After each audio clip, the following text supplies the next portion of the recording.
क्या आपको average speed और एवरेज वेलोसिटी में अंतर पता है? अगर नहीं पता है तो ये वीडियो आपके लिए है। एवरेज स्पीड को हम लोग डिफाइन करते हैं डिस्टेंस बाय टाइम और एवरेज वेलोसिटी को डिफाइन करते हैं डिस्प्लेसमेंट बाय टाइम।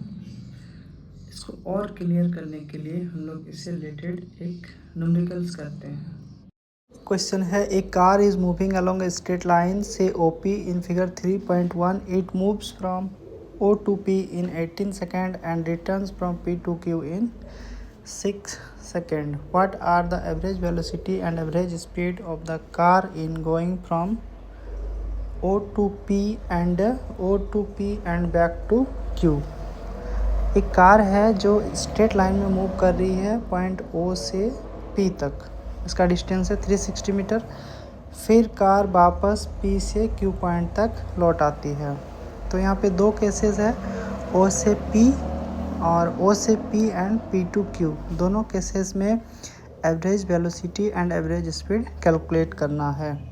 तो देखते हैं इसका सॉल्यूशन क्या है। एवरेज वेलोसिटी का फॉर्मूला होता है डिस्प्लेसमेंट बाय टाइम इंटरवल, और इसको हम लोग लिख सकते हैं V average equals to x2 minus x1 by T2 minus T1, जहाँ पे x2 फाइनल पोजीशन है और x1 initial position.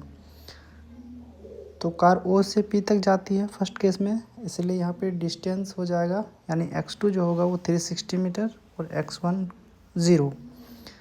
T2 minus T1 18 second, 0 से P तक जाने में 18 सेकेंड का समय लगता है और इसका रिजल्ट आएगा 20 मीटर पर सेकेंड। नेक्स्ट है एवरेज स्पीड। एवरेज स्पीड जो होता है वो distance by time interval, distance को हम लोग पाथ लेंथ भी कह सकते हैं।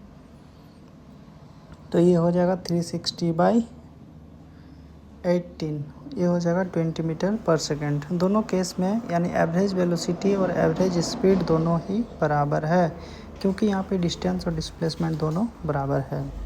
दूसरा केस में एवरेज वेलोसिटी हो जाएगा 240 माइनस 0, क्योंकि सेकंड केस में जो कार है उसका फाइनल पोजीशन है Q पॉइंट और O से Q तक का जो डिस्टेंस है वो है 240 मीटर।